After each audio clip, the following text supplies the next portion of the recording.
Elderand is a difficult metroidvania with beautiful pixel art and cool enemy design, but I expected a bit more from this game, to be really honest.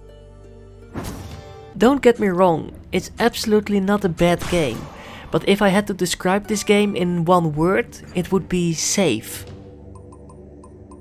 The length of this game is a lot shorter than I expected. I managed to finish this game in 6 to 7 hours, even when I've been wandering around for almost an hour, because I was lost. The length is not a bad thing, but just keep that in mind if you are going to buy this game. The gameplay and level design is also not something to rave about. I mean, I really enjoyed all the different weapons and builds, but it was a bit generic.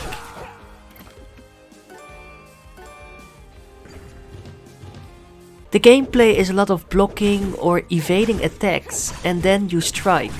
The upgrades you will get are also just not that special.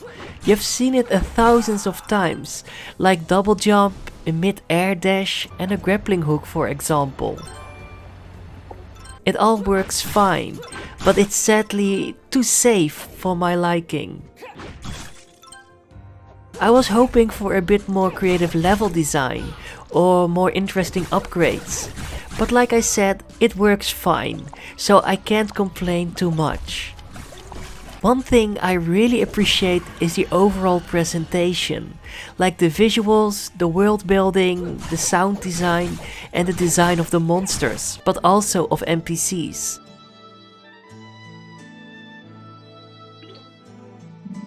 Some boss fights were really awesome or grotesque, and I enjoyed beating them. Many of them are brutal, because they deal a lot of damage to you.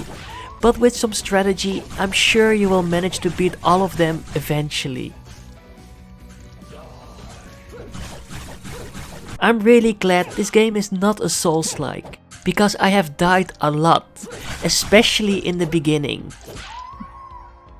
I probably wouldn't have enjoyed this game if I would lose experience or currency when I died, because some enemies attack really fast and can drain your stamina in an instant. So even with full health, you are never safe.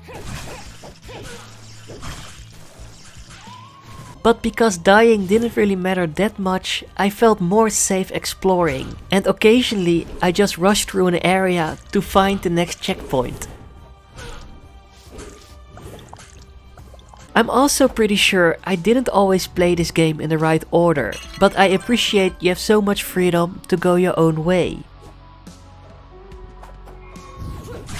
There's also a lot to collect, like items that will make your character stronger, ingredients you can use to upgrade your weapons or armor, all these notes that tell you more about the lore of this game, and secret weapons, which can be really powerful after you have upgraded them a few times. The map is really simple, but fast traveling is unlocked later on though, and upgrading your stats is also really easy to understand. So if it wasn't for the difficulty, I think this game would be a good introduction to new players of the genre. So in general, Elderand is sadly not the game I was hoping for, but it's still a solid Metroidvania that plays it safe. The pixel art is gorgeous, and the same goes for the setting. It would have been nice if you could dodge roll, but blocking or jumping works also fine. The overall presentation is the reason why you should consider buying this game. So if you are looking for a Metroidvania with creative or innovative level design or gameplay, then this is not the game for you. I personally recommend to give it a try when it's on sale, but if you really enjoy the visuals, then buying it at full price is also still an option. I didn't expect to finish this game so soon, but I'm glad I did, so I can tell you already about the pros and cons of this game. So be ready for a challenging metroidvania that, despite lacking some inventive gameplay, is still worth your while if you love this genre and want to explore this interesting but nightmarish world called Elderand.